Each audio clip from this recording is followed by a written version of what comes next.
One of the thoughts I had when I was diagnosed with breast cancer is, well, at least it's a cancer you can cut out. Stick with me and I'll explain. In case this is your first time here, I'm Catherine and welcome to the Inspired Vitality Show. A few months before I was diagnosed with my cancer, a close family member was diagnosed with leukemia. The fact that her cancer is in her blood and cannot be removed was present in my mind when I was diagnosed with a cancerous mass. March is Myeloma Awareness Month, and blood cancers are different.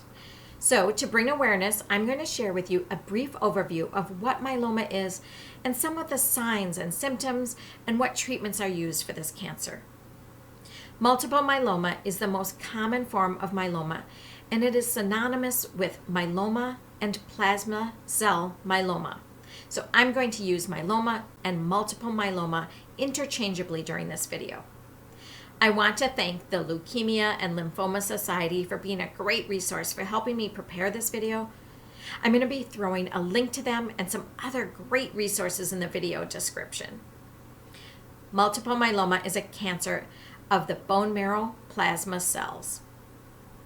It is the second most common blood cancer after non-Hodgkin's lymphoma and begins when a plasma cell becomes abnormal. Plasma cells make antibodies against infectious agents such as viruses and bacteria. A cancerous or malignant plasma cell is called a myeloma cell. Myeloma is called multiple because there are frequently multiple patches or areas in bone marrow where it grows. If untreated, these cells continue to grow in the marrow. Exposure to toxic chemicals, atomic radiation, anything that interferes with the immune system, or infection with cancer-causing viruses have all been implicated as causes or triggers of myeloma. If not treated, the cancerous cells can do three things: crowd out functioning white cells, and the immune system can't guard against infection effectively. Secrete high levels of protein in the blood and urine, which can lead to kidney damage. It can build up in the bone, causing it to weaken, which can lead to bone pain and fractures. Myeloma is sometimes detected incidentally before symptoms appear when results of laboratory tests done as part of a routine medical exam show abnormalities in the blood and/or the urine. These abnormalities may include elevated protein level, anemia, and abnormalities in kidney function or calcium levels. In the early stages of myeloma, some patients have no signs or symptoms of the disease. When symptoms are present, the most common ones are bone pain and fatigue. Myeloma is not curable, but it is treatable. And once it's diagnosed, the goals of myeloma treatment are to reduce symptoms, slow disease progression, provide prolonged remission, lengthening survival while preserving quality of life.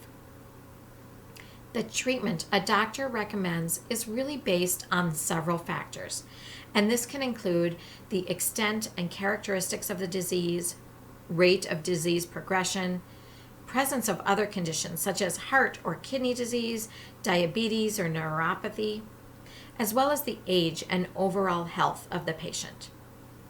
Treatment may include one or more of the following therapies.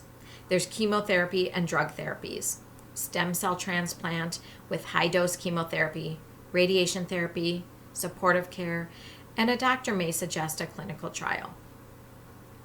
Myeloma and treatment of myeloma can lead to mild to serious health conditions and side effects. This includes pain and conditions that result in the need for immediate medical attention. For the patient living with myeloma, or really any other cancer, it can be taxing physically, emotionally, and mentally.